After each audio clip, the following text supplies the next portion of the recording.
Hello, everybody. Remember the controversy about Confederate monuments and how they are being taken down all over the country? Well, they are not the only national symbol of slavery and Jim Crow and all the pain and suffering that those periods meant for the country and still mean. You're about to meet Dr. Bonnie McGill, a researcher who has just written a paper about places in the national parks that carry the names of men who promoted white supremacy, as was common in those times. Dr. McGill is an ecologist at the Carnegie National Museum of Natural History in Pittsburgh, Pennsylvania. Here she is. Hello, everybody. I am totally excited to bring you a topic we all need to know about and the right person to deliver it because this is the subject of her research. This is Bonnie McGill, who is studying and doing something about harmful place names in national parks. This is the legacy of the colonial era still affecting us today. So I want to welcome you, Bonnie, to Thank our you. platform. And let me tell y'all about her. She studies in interdisciplinary research and problem solving at the intersection of groundwater, climate change, and agriculture. So, how those fit together groundwater, climate change, and agriculture. Right then and there, we're thinking, what does that mean? And how does that get us to the national parks? And what's happening to indigenous cultures around the world? Bonnie, hmm this is your website. Read that first paragraph and tell us about that. Okay. I'm Bonnie McGill. I use she, her pronouns. I live in Pittsburgh, Pennsylvania, not far from where I grew up in rural Indiana County, Pennsylvania. I live and work on land stolen from Native Americans by European settler colonizers, including my ancestors. The area now known as Pittsburgh, PA, is within the ancestral lands and rivers stewarded by the Seneca, Monongahela, Lenape, Shawnee, Wyandot, and Osage peoples for many generations and into today and into the future. I'll add that. Um, Wow, thank you. I just wanted everyone to have the benefit of hearing this so they can get an understanding of how you place yourself in the historical context and how this informs your work today. So, just now, the first line of the second paragraph. I'm an ecosystem ecologist, science communicator, artist, dog mom, and lifelong learner. So, talk about how did you grow up? What what happened? What were the pivotal moments that got you from wherever you grew up to here? Yeah. So I grew up in a rural area of Western Pennsylvania, where coal country. We used to have a lot of dairy farming. Dairy farmers have been having a hard time, so not as many these days. The fracking boom hit our region, so we're really pretty defined by fossil fuel extraction in our region. And rural America in Western PA is mostly white. I graduated with, I think, one Black person in a small class of like 170 people. So pretty culturally similar people. I was pretty aware growing up of economic diversity in the world, particularly like where you live. It defined what kind of school, what kind of education you got. So that was something I thought a lot about. Like I had cousins who were wealthier and went to like a fancy school district in Pittsburgh. And so I was able to really see like, wow, this is really different. So that was one of the first things that I became aware of. And then I started traveling in college. I just was like, I'm just going to take out loans and do these, things that I have opportunities to do. So I Well, went to Kenya. hang on. How did Yeah. you get the bug to travel? Because I think that's key. Yeah. I think somehow I knew, probably from like TV and movies, that there's this bigger world out there than this little world that um, felt I didn't feel quite at home in. Like I felt at home, but I felt like I needed more. Um, and and I also had this feeling that doing the traveling would be something that would set me up for success later. And it sort of seemed like this sort of poverty wealth sort of continuation where the wealthy kids can afford to travel during college, and so then they get these experiences, and then they get fancy jobs later or go to fancy graduate You schools. got it. And so I was like, I'll just take out another loan and do these trips and learn how to travel. So you're saying to me about that something made you realize there was a world out there, and you were noticing the disparity, rich kid, poor kid disparities, and that the rich kids had the opportunity to go and do things. And so you wanted that. And you I took out did, a yeah. loan to do it. Yeah, yeah. So you Um, wanted it bad enough, or else you were young enough to not know the implications of taking out a loan to go travel. yeah. And what that also did was it meant that my parents they couldn't pay for it. That's why I was taking out a loan, but then they also weren't paying for it. So it wasn't their decision of whether I should go halfway around the world or not. So it's kind of a pros and a cons to taking out a loan for Sure. it. Okay, so you've had, I'm picking up a slightly rebellious spirit, Yeah. right? Willing to go up against the norm, Mm-hmm. willing to go up against the powers that be, Mm-hmm. hungry for something more. Yeah. Yeah. Yeah. How cool is okay? So we're traveling around the world. Mm-hmm. Yeah. How did we end up with national parks? Okay. So um you think that through line there. Um I think, yeah. So one of my internships in college took me to my first national park, which was Glacier National Park up in northwestern Montana, bordering with Canada. And I was like, wow, that was my first time in the Rocky Mountains. And I really got to know the place pretty intimately. Just, my job was being out there measuring stuff in the river, backpacking with other interns over the summer. So learning to backpack, learning to camp. I didn't know those things. And so I really had this experience of like, wow, these national parks are really special places. As an ecologist, they felt like an important part of my identity, to kind of see these places where, early on in my understanding of national parks, these pristine places where we can measure and study ecology without the influence of human beings. And that's the way a lot of people think about national parks, right? And you go there to kind of escape politics and controversy in history and those kinds of things. But through my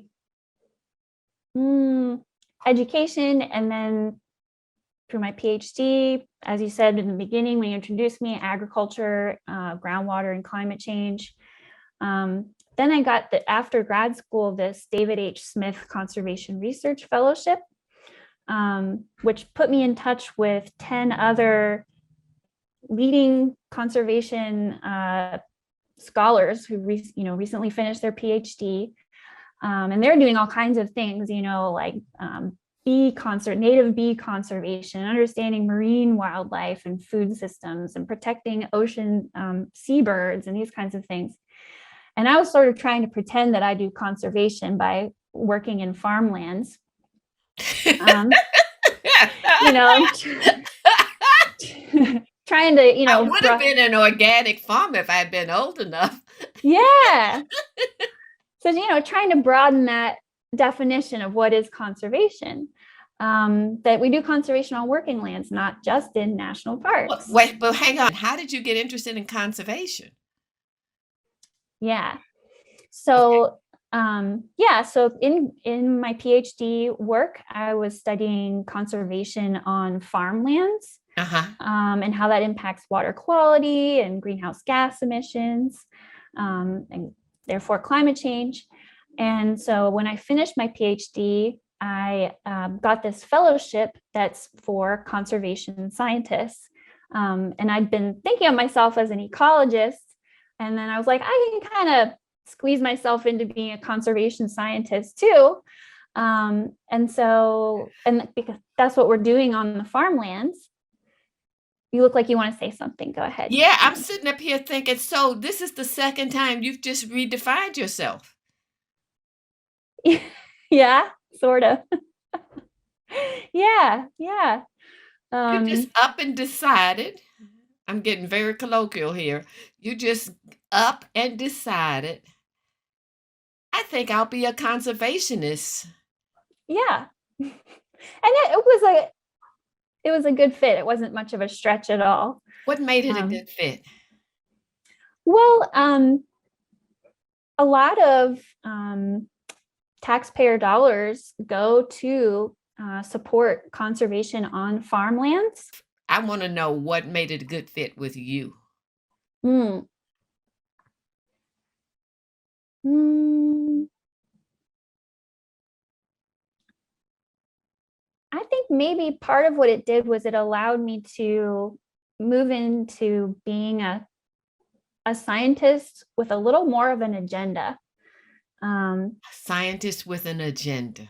Because with, being neutral, being, an ecologist, pretty like neutral, but with conservation, I mean, the whole field, the whole discipline is about protecting nature, saving environments and the people who live there and take care of the land. So I think maybe that's, That's why. that's that's fascinating. Well, thanks. Yeah. You Well, and knew it you put, wanted science and you knew you wanted to contribute, save the world, or what? How would you put that? that's how a lot of people put it. Yeah, maybe making the world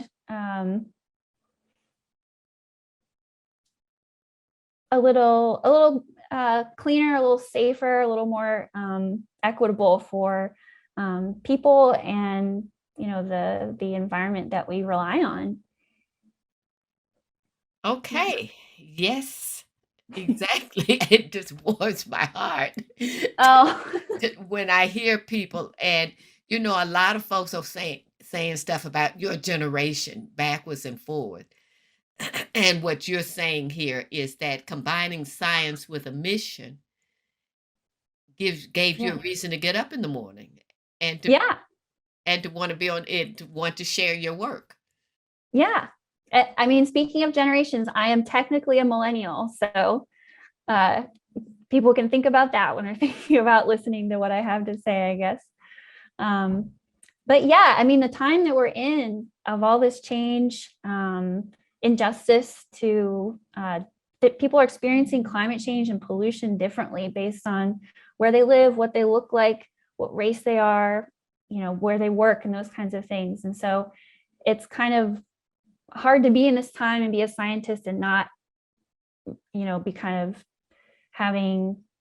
taking a stand on some of these issues and working towards those solutions. Okay. So take us now to the opportunity to work Yeah. on landmark Yeah. naming in the national. Take us to the one Yeah. 1 second before that moment, the point of decision, and what happened. Right. Well, there we were. That's how I'll start my story, Jean. Okay. There we were in Grand Tetons National Park, with my fellow David H. Smith Conservation Research Fellows, a group of fascinating, brilliant people working in all different areas of conservation. And we're in this national park, and it's 2018. So, we have Black Lives Matter. We have Confederate statues coming down around the world. We have this inkling that our own discipline is somehow related to those things happening, the statues coming down, Black Lives Matter, and we feel this responsibility to take our privilege and the power that we have as being these prestigious fellows and our ability to work with data to somehow make visible what can seem invisible to a lot of people, not everyone, but maybe like dominant society. And so we were like, how can we do that? And someone mentioned the name of some places in Yellowstone National Park. And we wondered, it was like a grant, something named after Madison. There was a Madison camp and there's a Grant camp site. And we were like, is that named after Madison Grant, who was a figure in the beginnings of national parks, who was also a eugenicist. So really, Wait, say that word slowly. Eugenicist. Yeah, eugenicist. So someone who, go ahead. Yeah, so that's someone who supports kind of managing the gene pool of humanity towards, usually being a more white society. So who should reproduce and who shouldn't reproduce is kind of what, would you say, Jean? Yes. Oh, yeah, something? You're doing a beautiful job. Would you spell it? I was just trying to decide. Oh, yeah. Spell it for people who never heard it. Yeah, it's EUGENIC, eugenic or eugenics. You can add an S there if you want to Google that. And a lot of prominent figures in the early 1900s in US history were connected. I work at the Carnegie Museum of Natural History, and Andrew Carnegie gave money to eugenics, so it's surprising, but then when you learn more about it, you're like, oh, a lot of people are doing that. That doesn't make it okay. But so we were like, is this a coincidence that there's a Madison and a Grant thing? Were they named after President Madison and President Grant, or Madison Grant? And so then we just were like, that's it. Place names. They are our Confederate statues. And that just from there, we just boom, boom, boom. We were like, maps, bring all the place names in of national parks, look up, study what the place names mean, where they came from. So that's sort of the birth of this project that you invited me here to talk about. Okay, now is this your participation in the project or the project itself? Because I looked up read a bunch of stuff, and it says that there were some Native Americans, a movement that was part of this, right? So how does that flow together?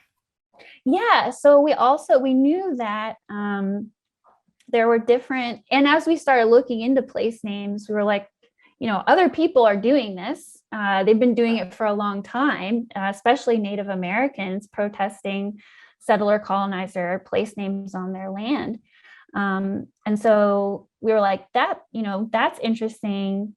And how does that connect to our work? And how are we not we don't want to be doing work for them, speaking for anyone, but how can we use our skills to kind of ask, are these cases of where Chief Arvol Looking Horse of the Lakota, Dakota, and Nakota nations, he's really working to change the name of what's now called Devil's Monument in Wyoming.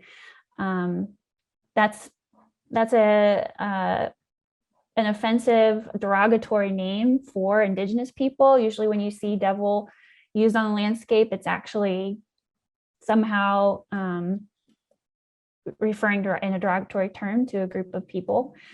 So he's been working on that for decades. And so we were like, is this just happening in these one-off sort of local cases? Or what if we connect all the dots and look at the whole system? What will we see? Are these happening all over the country, or is it just in Wyoming, Yellowstone, Devil's Monument? And so what we found by looking at 16 of national parks, which is about 25% of the parks, over 2,000 place names, And what we found is that in each of the parks, there are places named after memorializing settler colonizers, the first person to discover this mountain or live in this valley, and it's like they weren't the first people, they've been Native Americans living in the United States, what we call the United States. You were saying you were trying to decide what were what could you contribute uniquely to the Native American movement that was going on? And you then looked at the 16 national parks. Is that the connection? Well, so then that was when we thought, like, what can we do uniquely that's not displacing others' work, that's not speaking for a group of people that we are not, but supporting, standing in alliance and solidarity with folks. And so using our privilege and our voices to be in solidarity. And so we thought, well, the skills that we have and the power of our voice as scientists is with data. So what can we count? What can we measure, to help, paint a picture for people for whom counts and measures are important? We'll count it and measure it for you. I love so, that.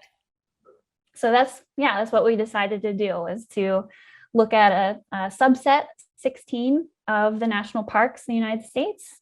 That's about 25% of the parks, and take all the place names on their visitor maps. When you go to a national park and they give you that free map. So all the place names that a visitor might see when they come to a park. And we researched, where did this name come from? What does it mean? And then we categorize them based on, are they from a European language or are they from a native language, like the word itself? Is the name the name of a person? Who's that person? What did they do? Why do they have a place named after them?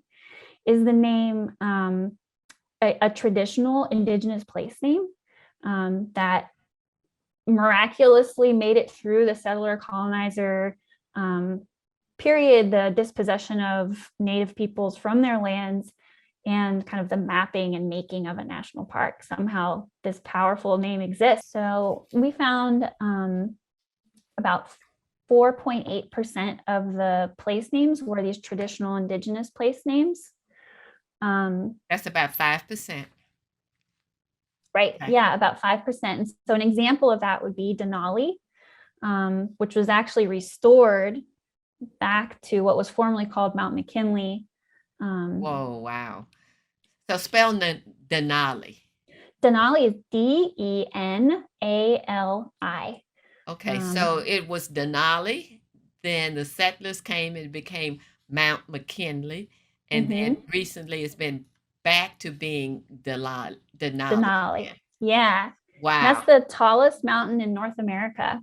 Oh, it is? Okay. It's in Alaska.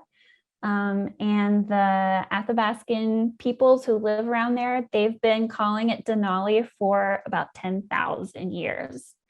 And so in 1900-ish, when an American was like, I really like this President McKinley, so I want to name this mountain Mount McKinley. That's what made it onto our official maps. But the local people still called it Denali this whole time. And in 2015, President Obama restored the name Denali back to the mountain. Okay, so I want to ask you something. What's the movement? What is it that y'all are trying to achieve? All lands restored to their original names? Well, this is where my scientist with an agenda does reach, kind of a limit, right? Yes. And so what we're doing with this paper really is saying, here's the picture of what it is. Here's what we have. For people, who didn't see that there was a problem, maybe it helps them see that there's a problem at such a scale. They can help support people like Secretary Deb Haaland, who's from a member of the Laguna Pueblo tribe. And with her, work to address derogatory place names. She has put in a new rule that will remove all place names using the word squaw from all federal lands. So that's working through the system right now. Okay, So hang on a minute. She's the Native American woman that he appointed as head of Department of Interior, as I recall. Is that's that, right. am I Yeah. right? Okay, so you're talking about this lady. Yeah, she was super Mhm. impressive. Yeah. Okay, so she's now endorsing, say it, do it one, two, three. She's endorsing restoring place names, restoring? What's the, Um, it's kind of, you can call it reconciling okay? with place names. Um, and so some of it is removing derogatory ones. Okay, first is redo. So she's done that. So that's the word squaw. Yeah. SQUAW. Okay. I'm Hmm. sorry. I know you're not supposed to. Some people say don't say it. It's Yeah. like the N word, Right. but we have to say what it is. So So people know. Yeah. Yeah. And I think to a lot of people, it's kind of new that it's like officially derogatory. Yeah, but it is. So okay, so she's endorsing that, and uh, as a scientist, you're saying you're limited to presenting the information. yeah, I mean, I'm not saying what we should do or, this is the solution. I feel like we're making a case to say changes need to be made. This is part of oppressing people. It's part of reconciling with the harmful history of white settler colonial US history. There's a lot of violence in that history that we don't talk about. Some of these names memorialize that violence and remind Native Americans of genocide. We're heroizing people responsible for genocide with some of these place names. So reconciling with those, in some cases, restoring a traditional indigenous place name. In other places, applying a new indigenous place name, right? Because Native American cultures are vibrant and alive, and they're doing new things just like we're doing new things, and so it's kind and so because there can often be multiple groups of Native Americans with a traditional connection to a place. And so they're different languages, they have different words. And so then there's like, how do we agree on one place name to put on the map? Okay, Um, so it could be a new name, it could be a traditional name, or you could leave it as it is. So what were the options? Those are the three options, correct? yeah. Um, right. Yeah. Okay, so for people who have never given this a single thought, Sure. what's the harm of keeping it where it is with its names as they are, Mhm. since this is now the United States of America? Sure. Yeah. Let's take a specific example. Let's take Mount Doane, Doane, in Yellowstone National Park. It's named after a Lieutenant Gustavus Doane, who fought in the Civil War. He was a part of the U.S. Army. Many Union soldiers, Civil War soldiers after the Civil War went and fought in the Indian Wars of the West and kind of clearing the West and forcing Native Americans onto reservations violently. And so he was someone involved in that. He got his name on a mountain in Yellowstone because he was part of one of the surveyor expeditions for the settler colonizers to map out Yellowstone. So they were like, we shall name a mountain for you. But just a few months prior to that expedition, this Doane fellow was involved in a massacre of mostly women and children and older people, of Blackfeet Indians, Native Americans, in January in Montana. I will spare you the details, but there were, yeah. So it's a very hard memory that is still with Blackfeet people today. And so in our one of our most favorite treasured national parks, Yellowstone National Park, America's best idea, our national parks, we have a mountain. That's a monument, right? A mountain named after a man who slaughtered Native Americans. So I'm imagining all of a sudden I got the chills. I I'm a descendant of someone who was slaughtered, people who were slaughtered at that time. I'm one of the survivors. I'm a descendant of that survivor. And I have to go every day to this mountain named for the person who led the slaughtering. That's what you're saying. Mm-hmm. That's horrific. Yeah. And some people say, well, but a visitor sees Mount Doane on the map and they don't know that, no harm done. It's kind of like, well, yeah, but the rest of us are sort of complicit in perpetuating his story for the people who do look it up. And for the people who do know, it can act as kind of a dog whistle, kind of like, hey, this stuff's still okay. You can get your name on a mountain. It's 2022 and we still have places named after that, right? Like you could see people also seeing it that way. Whoa. Let's dissect that. Okay. Whoa. Okay. So you're saying for the people who say, well, no harm done, we're complicit because if somebody goes to look it up, they're going to see glorious stuff and this history won't be included. So they won't even know the full picture of the man that they're being revering. Oh no, that's not quite what I'm saying. Okay. I'm saying that they'll see that this person, was part of the Yellowstone expedition, but also that they slaughtered Blackfeet people. Oh, it will be in the books. Yeah, you can learn about it. It's not hidden. Oh, I thought it was hidden. I'm so used to hidden history. Oh, well, it's not super, it's not advertised, but it is there if you look. okay. So Yeah, they could find out he did it, they could find out. and that's Yeah. what you meant by the wink.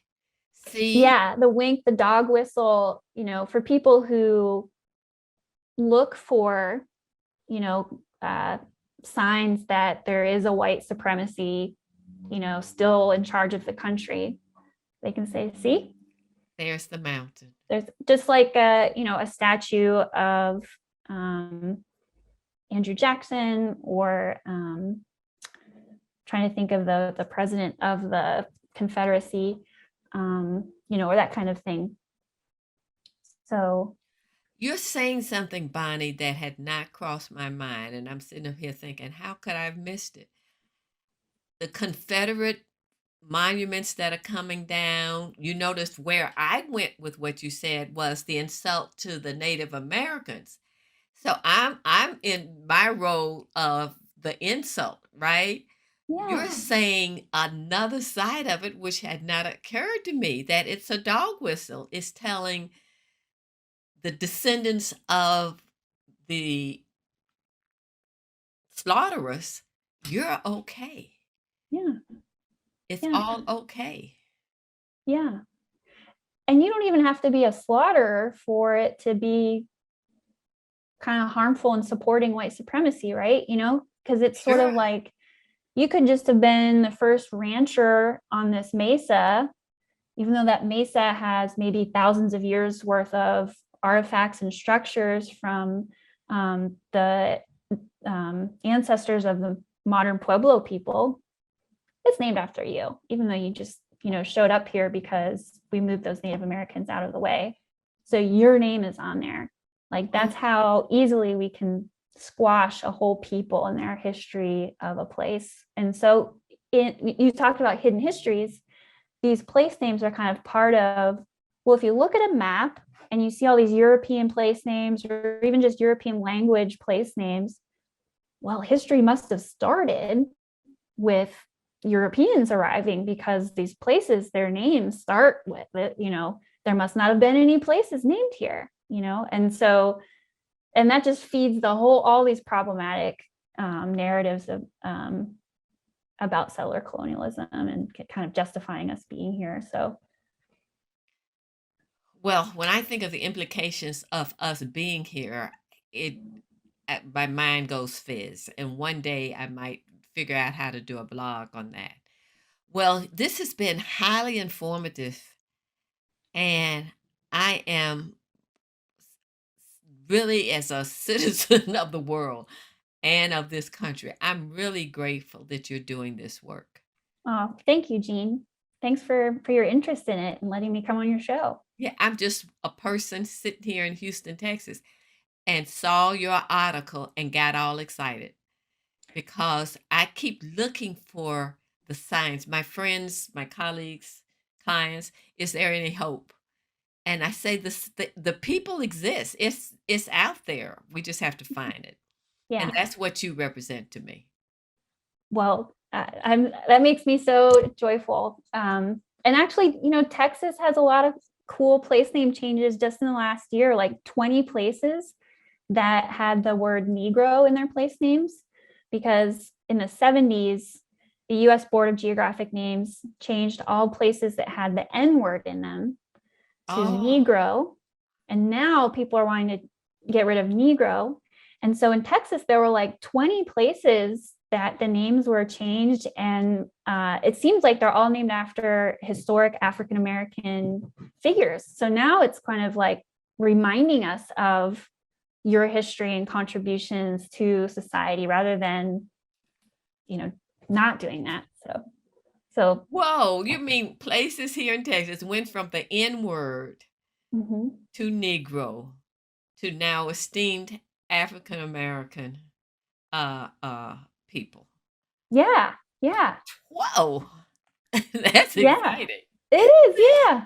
Things are happening, positive things are happening despite what we might be deluded to believe on the media and Yeah.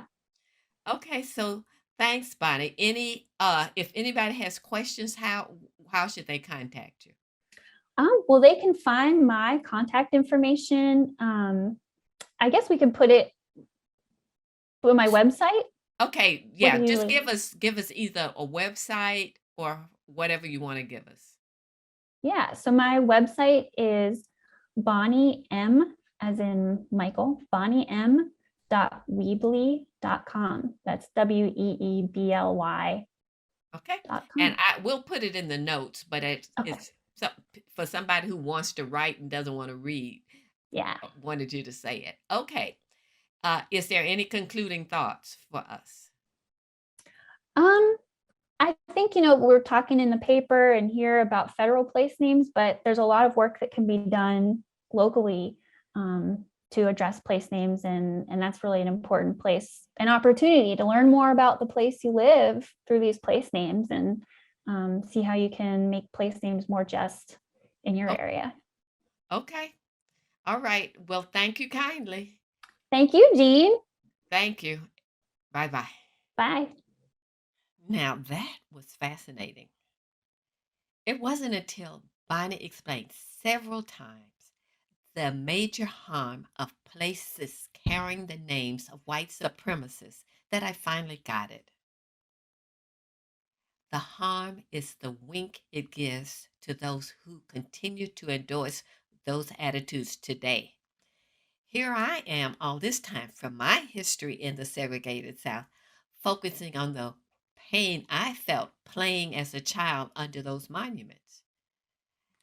I remember feeling the weight of those steel gray testimonials to white men who had about my ancestors' oppression. I remember feeling the weight and the contempt they must have felt. I remember how that felt. So I naturally projected that on Native Americans who have to look at some sacred mountain and have it referred to by some white ancestor supremacists who wanted their very extinction. So I'm projecting my feelings onto how that pain might have felt. And Bonnie is saying, okay, that's important, but more important is what it says to white people. It's a silent wink. It says, these people are worthy of your emulation. We immortalize them. They are your role models. They are worthy having something named after them. They're fine. I frankly had not thought that through deeply enough. Now I will. Thank you, Dr. Bonnie McGill, and thank all of you for listening.